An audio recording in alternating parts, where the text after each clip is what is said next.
Hello. We hear the argument fairly often, but insert ex-socialist country failed, or socialism has never been successful.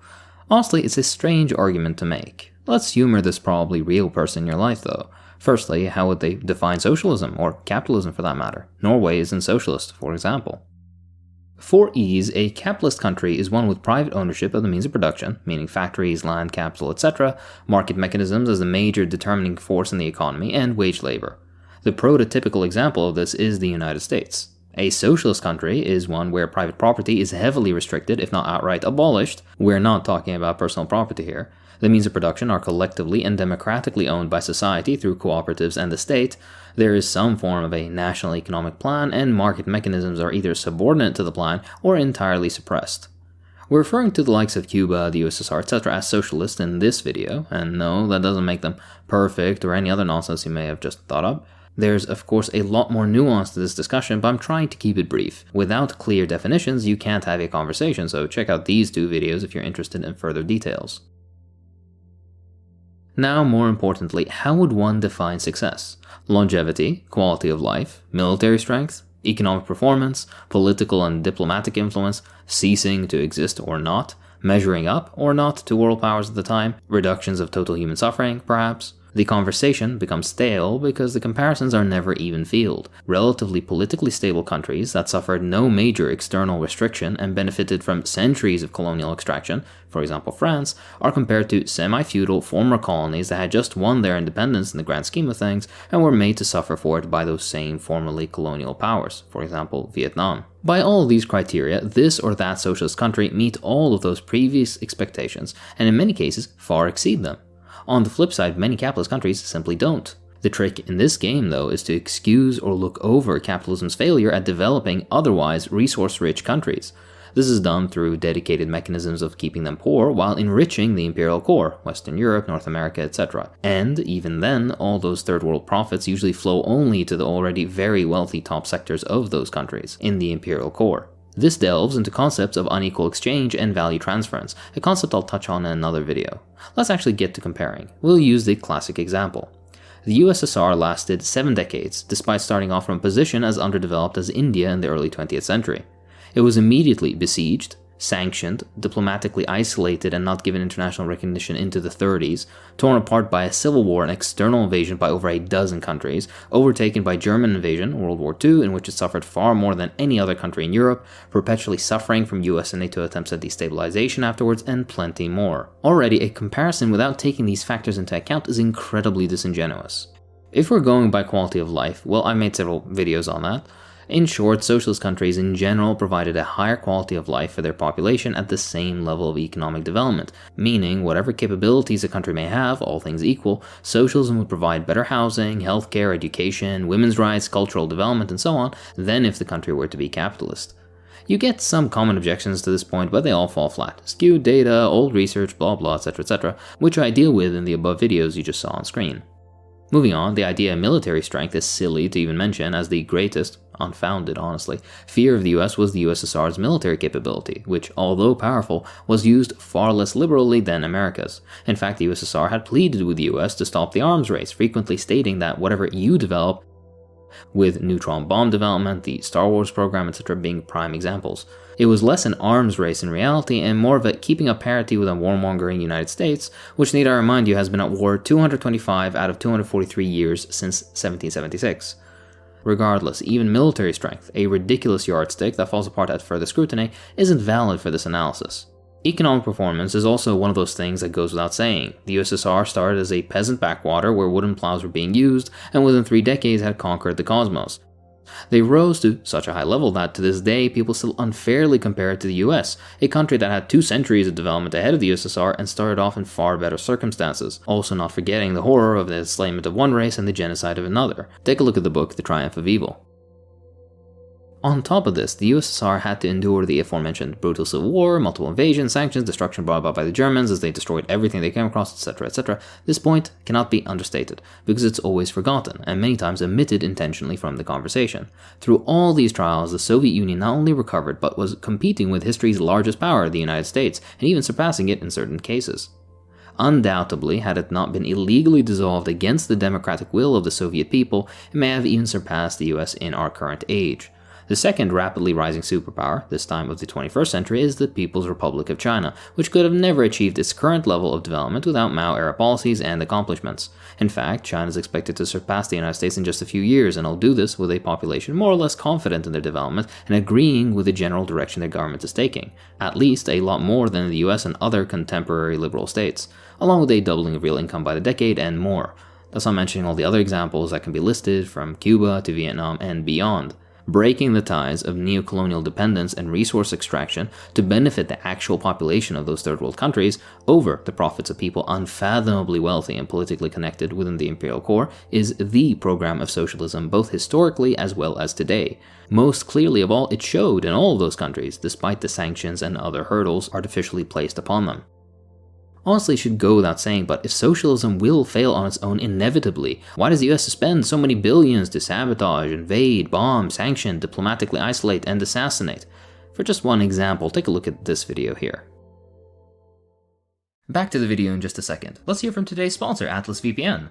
For a lot of research that I do for my videos, I end up hitting pages that aren't available in my location. That's frustrating, as you can imagine. Geo-restriction really does suck, but not with Atlas VPN. For those unaware, a virtual private network makes all of your internet traffic travel through an encrypted tunnel. This way, it protects you from spying, public Wi-Fi dangers, and hides your IP address and your online activities. It even allows you to change your location for all your researching needs. Developed by top cybersecurity specialists and IT engineers in 2019, Atlas VPN was created to make the internet accessible and secure for everybody. Currently, it has more than 6 million users worldwide, and boasts the best VPN deal on the market, with the most affordable online protection plan for just under $2 per month, if you can believe it, with a 30-day money-back guarantee. So, what are you waiting for? Go down to the description and click that link, and use my code Hakeem to get a 3-year subscription for just $183 a month, with 3 months free. But that's not all. You get blazing fast speeds for streaming or gaming, unlimited protection for all your devices, an inbuilt ad and malware blocker, and you'll get to save some extra cash, as Atlas VPN will find you the best deal online from everything from your online subscriptions to airlines, hotels, and more. Right now, Atlas VPN is running a huge discount. It means you can get a 3-year subscription for just $183 a month with a 30-day money-back guarantee. Time is running out, so get your deal by clicking the link in the video description below. Massive thanks to Atlas VPN for the sponsorship. This is what allows me to pay my editor fairly, so the support is highly appreciated. Alright, back to the video. If we were to go by social, political, or diplomatic influence, well, this too is fairly clear. Communism was considered to be the greatest threat to the status quo in the 20th century, and continues to be. Practically every single revolutionary or independence movement sought aid and diplomatic support from the USSR. Meanwhile, every puppet dictator from Latin America to Africa ran to the US for protection. Every genuine progressive domestic movement has had some socialist flavor, usually of the pro-existing socialism type, from the US to Latin America, and each one was brutally shut down with American help and fear of the influence of socialist thought. Furthermore, I don't think the recent upswing in anti-communist media and publication has gone unnoticed either. How about ceasing to exist? Does that mean a country has failed? Iraq, my country, is a massive mess, yet it still exists in some certain political order. Does that mean it's succeeding? If you doubt its failure, then check out my 2 recent videos on Iraq here. These terms are so vague and just pointless. They only serve to end the conversation before this even started. How many countless capitalist countries have quote-unquote failed because of economic collapse, political change, or military takeover? Far more than socialist countries, I can assure you. Regarding human suffering, this one is tricky to calculate. Of course, far more has occurred under capitalism than under socialism, and if you believe the 100 million lie that's been reproduced time and time again, just know that's all, well, nonsense. They count non-births through extrapolation of fertility data, they count dead Nazis on the Eastern Front in the total, they through sleight of hand add 50,000 or a million just for the memes, amongst other fantasies. If you're interested in a deeper dive, check out my Death to All Capitalism video here. Regardless, socialism has been empirically proven through numerous studies to provide better healthcare outcomes, better nutrition, more equitable access to healthcare and cultural facilities, as well as a more robust system of care in general in society. Things regular people actually need, use, and objectively define quality of life. Likewise, in the Soviet example with leisure, more free time, more cultural centers, spas, retreats for regular people, regular day-to-day life, basically no rent, incredibly cheap staples, widespread and accessible public transport, etc., and even working life with shorter and less demanding working days, as you're not there to maximize profit. It's good to keep in mind to not fall into the trap. Austria, for example, might be nice in their living standards, but Senegal, for example, doesn't and perhaps cannot provide these amenities, despite both of them being capitalist. Socialism so far has been the only system that has been both economically capable and politically willing to provide these benefits for their populations as a whole. Let's discuss failure then. How would you define failure? Collapse? In that case, did the Roman Empire fail? Did the numerous Portuguese republics fail? Terms need to be defined. To me, it sounds as more of an emotional attack rather than an objective characterization. If equally poor starting position capitalist countries achieved the same level of development as socialist countries, along with all the hurdles artificially placed upon them, they'd be considered miracles. Likewise, when your average capitalist country, think Bangladesh, Ecuador, Kenya, etc., collapses from some form of political order, it's never seen as a failing of capitalism, or is chalked up to corruption or some other nebulous explanation. It seems that only liberal quote-unquote democracies are spared from being considered a failure in the fullest sense. Here's some food for thought. The United States is the richest country on earth, and arguably in all of history. Yet, stagnant real wages despite skyrocketing productivity. Most Americans can't afford a $500 emergency. People are drowning in student and other debt. There is no place in the US where minimum wage workers can afford rent, and nearly half of Americans don't earn enough to afford even a one-bedroom rental. Inflation is destroying savings and making any likelihood of ever owning something an actual fantasy. Infrastructure is crumbling, widening income inequality, climate catastrophe, American government support for every fascist tyrant and every dictator. I could go on and on. Rampant poverty, unemployment, homelessness, serious issues with women's rights, amongst many other things. People prefer to die rather than go into medical debt. Stable employment and workers' rights are regularly trampled in pursuit of profits, as we've seen in Ohio recently. School shootings, crumbling education. Is this not failure? To remind you, this is with no sanctions on the US, no foreign invasion, no internal sabotage, nothing. The American government has every privilege. It is the political, military, and economic hegemon. It regularly dictates the policy of other countries thousands of miles away to its own benefit. It dictates international trade and dominates it through its currency. It can get away with whatever it wants and still manages to not guarantee a respectable and dignified existence for all or even most of its citizens. Cuba, a sanctioned third world nation targeted by the largest superpower ever known, has a thriving and efficient healthcare system that is the envy of all developing countries. They have a stronger track record than the United States when it comes to life expectancy, infant mortality, child malnutrition, literacy, and far more. How is this not success in comparison? Capitalism is a system built on top of the cancer cell logic of infinite growth despite a finite planet with finite resources. A system that breaks down every few years as a result of inherent boom and bust cycles, of which young people have experienced several once-in-a-lifetime economic catastrophes, a system where people's health and the environment are regularly sacrificed on the altar of profit. This is the definition of failure, the capitalist system working as it's supposed to. But the fallacy in all this is to ignore these facts and to only consider the richest countries as capitalist, France, US, Britain, etc., while ignoring places like Peru, Bhutan, the Congo, Moldova, or other less palatable yet fully capitalist examples.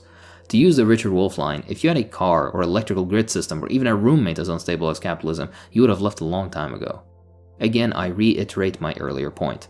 The insert ex-socialist country failed statement is a sad and petty non-argument used to end the dialogue before it even begins. Its use shows less of a nuanced understanding of history and more a certain level of ignorance usually mixed with American exceptionalism or a severe malign scrutiny placed over socialist nations that doesn't cross over to capitalist ones, unsurprisingly.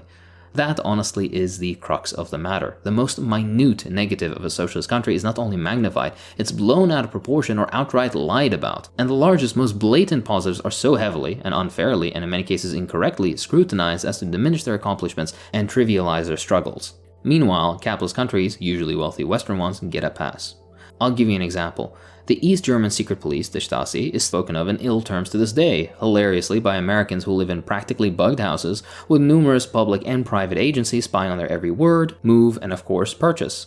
Where their every detail is intimately known, they will condemn the East Germans while not batting an eye at their own peculiar situation. Of course, that's not to absolve the Stasi, but to give you food for thought. You were told that East Germany was the height of totalitarianism for this, but you, living in a hellscape far more grotesque, and they tell you not to worry, as if you ever worried at all. If you're interested in East Germany, take a look at the book Stasi State or Socialist Paradise for a deeper dive. Regardless, it's a reproducible pattern. Some will condemn Soviet utilitarian housing blocks meant for temporary post-war housing, while living in incredibly small apartments themselves, where 2/3 of their paychecks go towards rent and homelessness is rampant. If you instantly recoil when hearing socialism or communism, ask yourself why. Maybe those that continuously villainize socialist examples and ideas have a vested interest in keeping the population ignorant of the facts. But those who own everything, those with all the money, they would never lie, right? And that's about it for today. If you enjoy what I do, then please consider supporting me on Patreon. It really does help. I'd like to thank my patrons, so thank you to Marcus Lanuson, Red Commissar, Adlan, Mohammed Fahmi, Gavia 2000, Sushi Fushi, Victor Nguyen, Hackerman, Brisket, Eric Setterquist, Julian Kovacs, Weeb Trash, Mese Orlinsky, N3Asu, Ooga Booga, Jaybird, Chris Semele, Eater Dude 420, Meiji, Noms Chomsky, Sean Stevens, Vegan Marxist, Jeremy Miller, Yuriton, ProlAF, Tomasz Olszewski, Luce Vader, Nicolo Guadagnolo, Shivaru, Salian, D, Furry Comrade, Mantis himself, Francis Fish, Gregory Samsa, Chemtrails Just Lines of Coke for Jesus, oh my god, Cthulhu on Ice, Dom, John Bataka, Ryan Brown, Box Cinnabon Badger, Prishtail, Will, Edwin Hermato, Venbog, Derek, Joseph Aboud, and Banana Man Ultimate. Thanks for watching.